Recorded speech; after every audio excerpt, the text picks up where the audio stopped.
A gente se esforça e muito para alcançar os nossos objetivos, né? E aí, quando a vitória finalmente chega, a vontade que dá é de gritar para o mundo inteiro.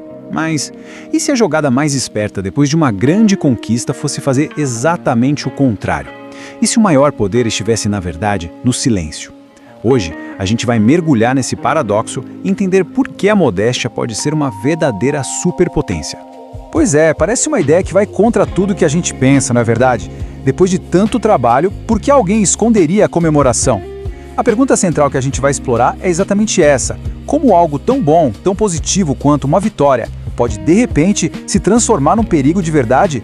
Vamos desvendar esse quebra-cabeça. E o primeiro passo que leva a essa armadilha tem um nome bem conhecido: ostentação.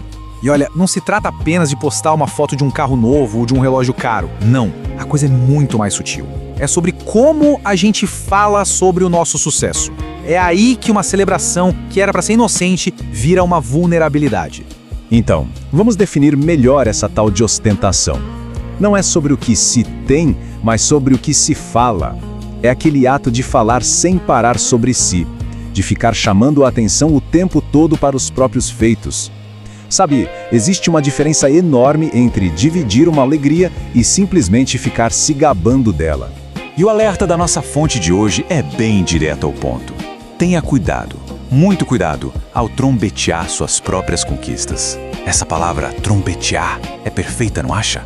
Dá quase para ouvir o som, um som alto, chamativo, feito para que absolutamente todo mundo vire e olhe na sua direção. E é justamente essa atitude que pode criar uma bela de uma enrascada. Porque esse ato de trombetear as coisas não acontece e pronto, acabou. Ele é um gatilho, ele inicia uma reação em cadeia, sabe? Uma verdadeira espiral de consequências que, uma vez que começa, pode sair totalmente do controle. Vamos ver como essa espiral funciona na prática. Olha só que progressão perigosa. Tudo começa com uma coisa que parece inofensiva. Ah, só tô contando o que eu fiz. Mas esse é só o comecinho. A partir daí, a desconfiança e a inveja começam a surgir. E o passo final dessa escada pode ser bem pesado, como a traição. E o primeiro efeito colateral é esse aí, a desconfiança. Pensa bem, quando alguém fala o tempo todo das próprias vitórias, com o passar do tempo, as pessoas não enxergam mais competência. Elas começam a enxergar arrogância.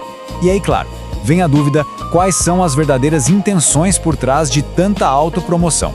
E depois da desconfiança vem algo que talvez seja ainda mais destrutivo: a inveja. É uma emoção humana, muito primitiva. E quando as pessoas ao redor sentem que alguém está sempre se exibindo, essa inveja pode acabar virando ação. Pode se transformar, como o texto deixa bem claro, em verdadeiras punhaladas pelas costas. Ok, se a ostentação é o veneno, qual seria o antídoto? A resposta é a modéstia. E aqui é importante não confundir modéstia com fraqueza ou falta de confiança, de jeito nenhum. É para pensar nela como estratégia, como uma forma de poder inteligente e principalmente silenciosa. O contraste fica gritante quando a gente coloca um do lado do outro, né? De um lado tem a ostentação, que te joga num ciclo de desconfiança, inveja e, no pior dos casos, traição. Do outro, a modéstia, que age como um escudo. É o caminho mais seguro, o mais prudente. Vendo assim, a escolha estratégica parece bem óbvia. Mas, na prática, como se faz isso? Bom, a estratégia é mais simples do que parece.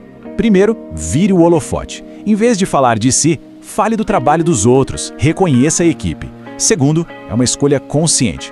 Opte pela modéstia em vez da autopromoção. E talvez o mais importante de tudo, confie na qualidade do seu trabalho. Deixe que as suas ações e os seus resultados falem muito mais alto do que qualquer palavra. Então, qual é a grande lição que a gente pode tirar de tudo isso? Vamos amarrar todos esses pontos e chegar na ideia central. O trabalho não acaba quando o objetivo é alcançado. A forma como essa vitória é comunicada é tão crucial quanto a própria vitória. É um jogo de inteligência social. A conquista em si pode até te colocar no topo, mas é a descrição que vai te manter lá. Isso tudo nos deixa como última pergunta para refletir. No mundo que grita o tempo todo para que todo mundo se promova, essa sabedoria antiga oferece um caminho alternativo e muito poderoso.